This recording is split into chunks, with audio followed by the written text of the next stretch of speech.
Olá, seja muito bem-vindo ao meu canal aqui no YouTube. Eu sou o professor Matheus Passos e na aula de hoje eu vou conversar com você sobre os 100 anos da Revolução Russa de 1917.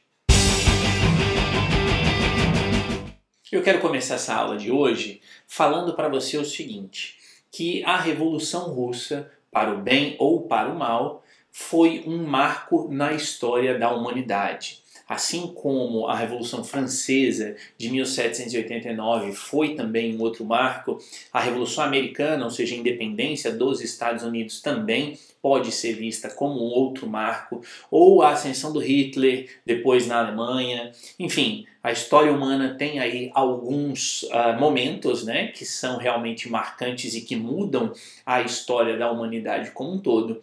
E eu considero como inegável o fato de que a Revolução Russa de 1917 é um desses marcos, porque, como você deve saber, óbvio, né, após a Revolução Russa, em 1922, no caso, 5 anos depois da Revolução, surgiu a União Soviética e aí a história do século XX, ela é principalmente depois da Segunda Guerra Mundial, a história do século XX ela sempre é contada tendo aí como um dos seus principais atores a União Soviética. Tanto que o livro A Era dos Extremos, do historiador Erich Hobsbawm, se inicia em 1914 com a Primeira Guerra Mundial, e termina em 1991 com o fim da União Soviética. O Hobsbawm, o autor, né, Erich Hobsbawm, chama inclusive esse livro dele, né, o subtítulo é O Breve Século XX. Quer dizer, ele considera que o século XX começou com a Primeira Guerra Mundial e terminou com o fim da União Soviética e do bloco soviético em 1991. Então, não tem como a gente fugir disso, né? Ou seja, a Revolução Russa é marcante não apenas pelo que fez na Rússia e ali no leste europeu, mas também no restante do mundo, né? Ela causou impactos aí no restante do mundo. Agora, independentemente disso, a ideia aqui nessa minha aula é falar sobre o aspecto histórico da Revolução Russa, alguns aspectos políticos também, é claro, alguns aspectos jurídicos. Eu vou deixar para você decidir ao final se a Revolução Russa foi boa ou se foi ruim. Né? Lembrando então, aqui é uma aula, é um aspecto acadêmico que eu quero trazer aqui para você e não estou entrando então e não vou entrar no aspecto moral ou no aspecto pessoal, se a Revolução foi boa ou se a Revolução foi ruim. Que a Revolução mudou o mundo, isso é verdade, isso é fato. Aí cabe a você decidir se mudou para melhor ou se mudou para pior. Então te convido a assistir a essa aula com a mente aberta e com essa perspectiva, uma perspectiva de um fato histórico que alterou a história da humanidade. Dito isso, a gente começa então com os antecedentes da Revolução Russa de 1917. É necessário regredir, é necessário voltar um pouco para que fique claro para você o que levou à Revolução de 1917. Então a gente começa aqui com a Revolução de 1905, a Rússia, e aqui eu vou chamar de Rússia, mas lembrando que na verdade até 1917 existia o Império Russo. Mas para não ficar sendo repetitivo e falando porque é o Império Russo, eu vou então usar a expressão Rússia, lembrando aí essa nomenclatura, essa questão da nomenclatura. Então, em 1905, já havia ocorrido uma revolução na Rússia. Ou seja, lembrando aqui, né? E também voltando ainda mais. A Rússia, desde sempre, foi governada por um regime que hoje nós chamaríamos de uma ditadura. Ou seja, existiram aí antes do século XVII ou até o final do século XVI, início do século XVII, uma série de governantes que eram autocratas. Né? Um dos maiores exemplos, talvez, dentre inúmeros outros, é claro, é o Ivan o Terrível. Né? Ou seja, governantes que impunham a sua vontade frente ao cidadão. Depois, a partir aí do século XVII, início do século XVII, a Rússia passa a ser governada pela dinastia dos Romanov. E também era um regime autocrático, ou seja, não era um regime liberal, era uma monarquia absolutista. Então você tenha isso em mente. Lá do ano de 867, se não estou em erro, até 1905, ou seja, 1000 anos, um pouco mais de 1000 anos, a Rússia foi uma monarquia absolutista.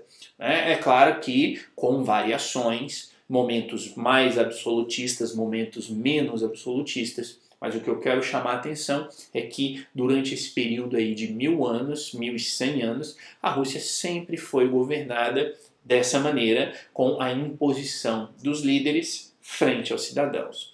Quando chega em 1905, ocorre essa revolução. E aí eu coloquei aqui algumas causas da Revolução de 1905.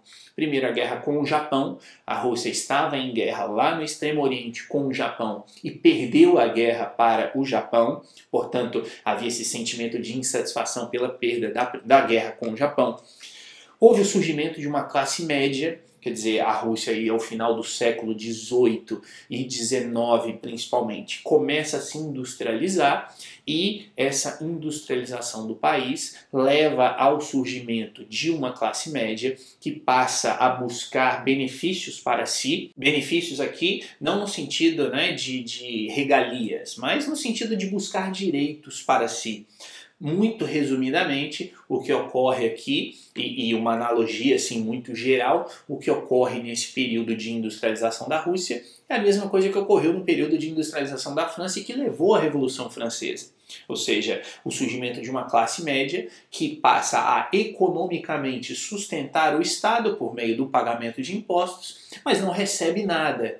Portanto, essa classe média vai surgir, aí como eu falei, né, já no finzinho do século XVIII, mas principalmente século XIX, segunda metade do século XIX, com a rápida industrialização da Rússia, especificamente aí nas cidades de Moscou e São Petersburgo, lembrando apenas que na época a capital da Rússia era São Petersburgo, não Moscou. Desde 1703 que São Petersburgo era a capital da Rússia. Então houve a industrialização, surgimento aí de operários, né, de trabalhadores de indústrias e o surgimento dessa classe média. Como eu disse, rápida industrialização do Império Russo, e a organização desses trabalhadores das indústrias em sindicatos. Esse é um ponto importante. Quer dizer, os sindicatos na Rússia aí, no final do século XIX e início do século XX eram extremamente fortes e extremamente combativos na defesa dos seus direitos. E ainda o surgimento do Soviete de São Petersburgo. Aqui, qual é a ideia? Soviet, ou em russo Soviet, é uma palavra que significa literalmente conselho.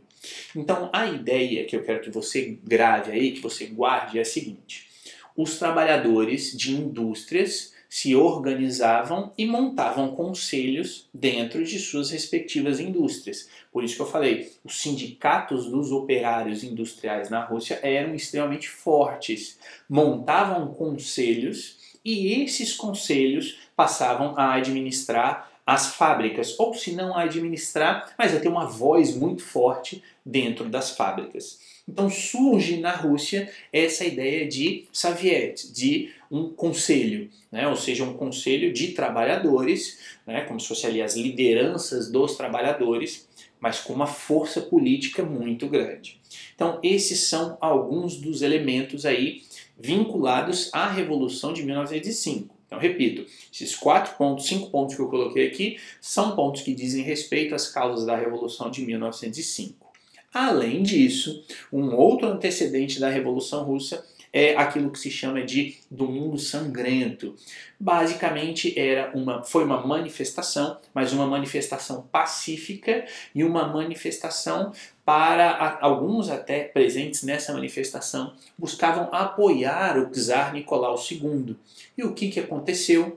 As forças de segurança, ao perceberem aquela multidão se aproximando do Palácio de Inverno, o Palácio de Inverno é onde hoje em São Petersburgo fica o Museu Hermitage, e na época era a sede do governo, Então a segurança do Palácio de Inverno, vendo aquela multidão e sem saber o que fazer, resolve abrir fogo contra a população.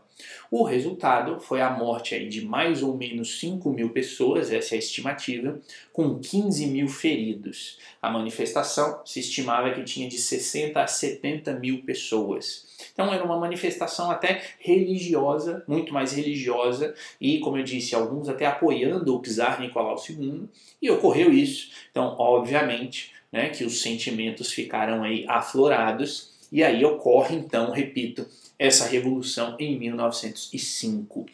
A consequência da Revolução de 1905 na Rússia é o surgimento daquilo que se chama de leis fundamentais. Ou seja, a ideia é que foram garantidos, o czar Nicolau II garantiu alguns direitos aos cidadãos, coisa que, como eu disse no início aqui da aula, não existiu por 1000 anos. Então, alguns direito à liberdade, direito de expressão, direito de ir e vir, etc., ou seja, direitos de uma perspectiva liberal, são garantidos aos cidadãos com base nessas leis fundamentais. Ou seja, o czar Nicolau II cria o parlamento é chamado de Duma em russo, então surge a Duma, surge o parlamento, e são eleitos representantes para a criação de uma constituição para a Rússia, coisa que também não tinha existido, não nos moldes de uma constituição, até aquele momento. Só que o que ocorre? Esse parlamento inicial fica por 3 meses. O Nicolau II vai lá e dissolve o parlamento porque os deputados eleitos estavam criando uma constituição que era contrária ao poder político do Nicolau. Nicolau II, czar da Rússia naquele momento. Convoca-se um novo parlamento e novamente, 3, 4 meses depois, esse novo parlamento é fechado. Então percebam, o Nicolau II cria o parlamento, garante essas leis fundamentais, elas entram em vigor, portanto, em tese, a Rússia deixa de ser uma monarquia absolutista com a Revolução de 1905 e passa a ser uma monarquia constitucional, mas uma monarquia constitucional controlada. Por isso que eu coloquei aqui, é uma monarquia constitucional embrionária com um Estado policial. Por quê? Porque aquelas práticas de controle da sociedade e até de partes do Estado por parte do czar não deixaram de existir. Tanto é a intervenção do Nicolau II no parlamento, fechando o parlamento, convocando novas eleições, e aí os deputados criando constituições que não eram favoráveis a ele, Nicolau, então ele fecha de novo o parlamento e por aí vai, altera a legislação eleitoral para lhe garantir deputados favoráveis. Então percebam que esse período aí é um período bastante complicado, porque o cidadão passa a ter direitos, nominalmente passa a ter direitos pela Constituição, mas na prática esses direitos não lhes são garantidos. De toda sorte, houve ali em 1905, repito, o fim da monarquia absolutista e o início de uma monarquia constitucional embrionária. E aí, aos trancos e barrancos, a gente chega na Primeira Guerra Mundial, 1914, que é um outro antecedente, e um antecedente aqui no sentido negativo. Quer dizer, é algo que motivou a população à Revolução de Outubro de 1917. Mas qual é o problema da Primeira Guerra Mundial? O problema da Primeira Guerra Mundial é que o czar Nicolau II não soube se aproveitar, no bom sentido aqui, daquele sentimento da população de defesa do território na guerra e acabou pressionando ainda mais o cidadão. Então, daquele sentimento inicial, né, isso agora olhando da perspectiva dos cidadãos, daquele sentimento inicial de satisfação até mesmo por defender a sua pátria, né, e defender o seu líder político, o czar no caso, no início da guerra, esse sentimento se reverteu ou se transformou em um sentimento de revolta contra o czar, porque o czar era incapaz de fazer o país avançar na guerra. Por isso que eu coloquei aqui que a Primeira Guerra Mundial, o problema para a Rússia, foi muito mais um erro político do czar de não aproveitar esse sentimento de engajamento do cidadão e fazer a Rússia avançar, e não um erro militar. Por esse motivo é que o exército russo, né, inúmeros soldados ali, desertaram porque não se sentiam motivados a lutar pelo seu país. Então esses seriam os antecedentes claro que de uma maneira muito resumida aqui, a Revolução de Outubro de 1917. Eu vou parando por aqui e na próxima parte dessa aula eu vou explicar para você os acontecimentos da Revolução de Fevereiro de 1917, que é a primeira parte da Revolução Russa. Se você tem alguma dúvida sobre o que eu falei nessa primeira parte, deixe aqui nos comentários e não se esqueça de curtir e compartilhar esse vídeo e de se inscrever no meu canal para que você possa ser o primeiro a receber as notificações das próximas partes dessa aula que eu vou disponibilizar por aqui.